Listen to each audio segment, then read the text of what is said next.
Welcome to my channel ఆహా cooking with Roja.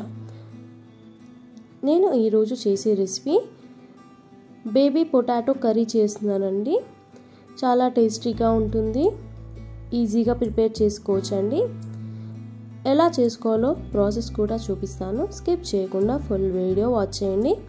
First time కనుక watch చేసి subscribe చేసి నోటిఫికేషన్ ఆన్ చేసుకోండి. ఫస్ట్ బేబీ పొటాటోస్ అంటే ఈ విధంగా చిన్న సైజులో బేబీ పొటాటోస్ ఉంటాయండి.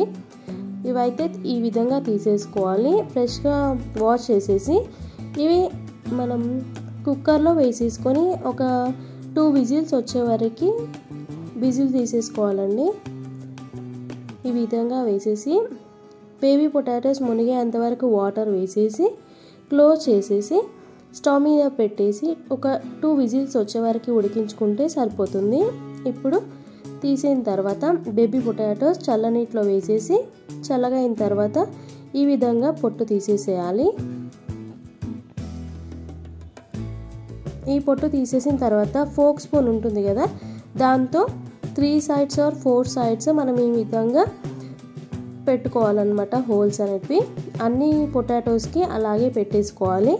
ఇలా చేయడం ద్వారా మనకి లోపలికి మసాలా వెళ్ళి కూడా చాలా బాగా టేస్ట్ వస్తుంది. గ్రేవీ కోసం ఆనియన్, టమాటో, పచ్చిమిర్చి అయితే నేను తీసేసుకున్నాను. ఇప్పుడు ఇవి జార్లో వేసేసుకుందాము. మిక్సీ జార్ తీసేసుకున్నాను. దీంట్లో పచ్చిమిర్చి మన ఘాటుకి తగ్గట్టుగా తీసుకోవాలి. అలాగే గ్రేవీ ఎక్కువ కావాలంటే ఎక్కువ ఆనియన్స్, టమాటోస్ తీసుకోవాలండి. నేనైతే ఎక్కువగానే తీసేసుకున్నాను ఆనియన్స్. ఒక 3 పెద్ద సైజ్ ఆనియన్స్ అయితే నేను ఇక్కడ తీసేసుకున్నానండి. అలాగే టమాటోస్ 4 to 5 టమాటోస్ అయితే నేను ఇక్కడ యాడ్ చేసేసాను.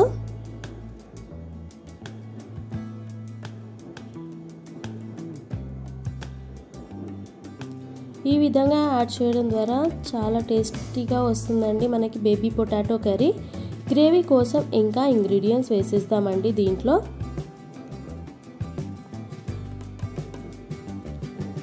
ఇప్పుడు మనం దీంట్లో 1 tablespoon మిర్చి పౌడర్, అలాగే రుచికి సరిపడేంత సాల్ట్ అనేది మనం ఇక్కడ యాడ్ చేసేసుకోవాలి.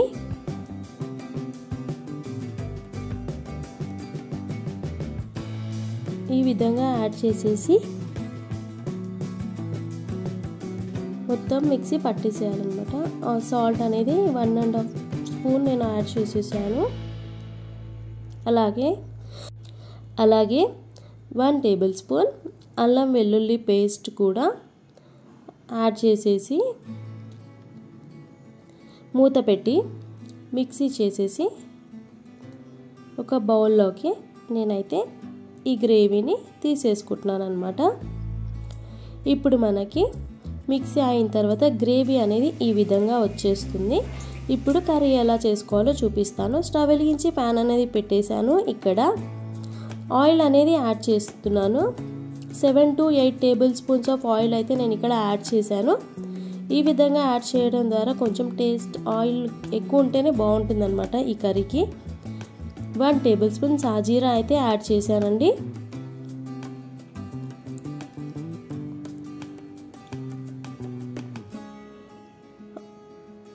సాజీరా వేయిన తర్వాత దీంట్లో స్మాల్ పొటాటోస్ బాయిల్ చేసుకొని పెట్టుకున్నాం కదండి, అవైతే ఇక్కడ యాడ్ చేసేయాలన్నమాట. ఆయిల్లో బేబీ పొటాటోస్ కూడా కొంచెం వేయించేసేయాలి. అలాగే ఇక్కడ 1 tablespoon మిర్చి పౌడర్, అలాగే ఈ పొటాటోస్కి సరిపడా సాల్ట్ అనేది ఇక్కడ యాడ్ చేసేసుకొని వీటిని మెల్లిమెల్లిగా ప్యాన్ని తిప్పుకుంటూ వీటిని వేయించేసుకోవాలన్నమాట. స్పూన్ తోటి వేయిస్తే బేబీ పొటాటోస్ అనేటివి స్మాష్ అయిపోతాయి కాబట్టి ఈ విధంగా వేయించేసుకోవాలి. వేయించిన తర్వాత ఈ పేస్ట్ ఉంది కదా, ఇప్పుడు ఈ పేస్ట్ని దీంట్లో యాడ్ చేసేసేయాలి.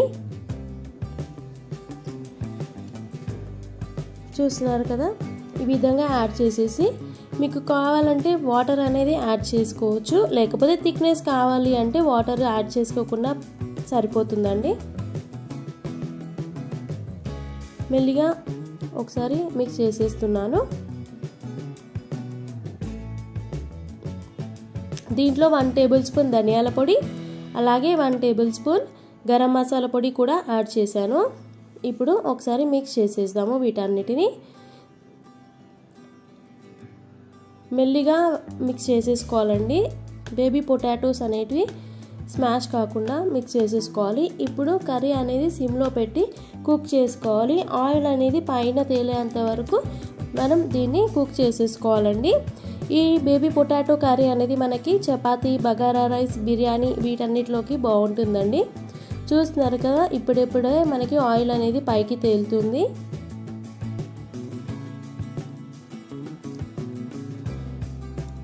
ఇప్పుడు మనకి కొత్తిమీరతో వేసేస్తున్నానండి. ఆయిల్ పైకి తేలిన తర్వాత మనకి కర్రీ అనేది రెడీ అయిపోతుంది. అందుకే నేను కొత్తిమీర వేసేసాను. ఇప్పుడు మనకి కర్రీ అనేది రెడీ అయిపోయిందనమాట. చూస్తున్నారు కదా, ఆహా అనిపించేలా బేబీ పొటాటో కర్రీ ఎంత రుచికరంగా చేశానో. మరి నేనైతే ఇది డిష్ అవుట్ చేసేసుకుంటున్నాను. కొత్తిమీరతో గార్నిష్ చేసేసుకున్నాను. బేబీ పొటాటో కర్రీ రెడీ అయిపోయింది. ఈ బేబీ పొటాటో కర్రీ అనేది నేను ఇప్పుడైతే బగారాకైతే తీసేసుకున్నానండి. చాలా టేస్టీగా ఉంది, ఎమ్మీగా కూడా ఉంది కదా. మరి మీరు కూడా ట్రై చేసి కామెంట్ బాక్స్లో చెప్పేసేయండి.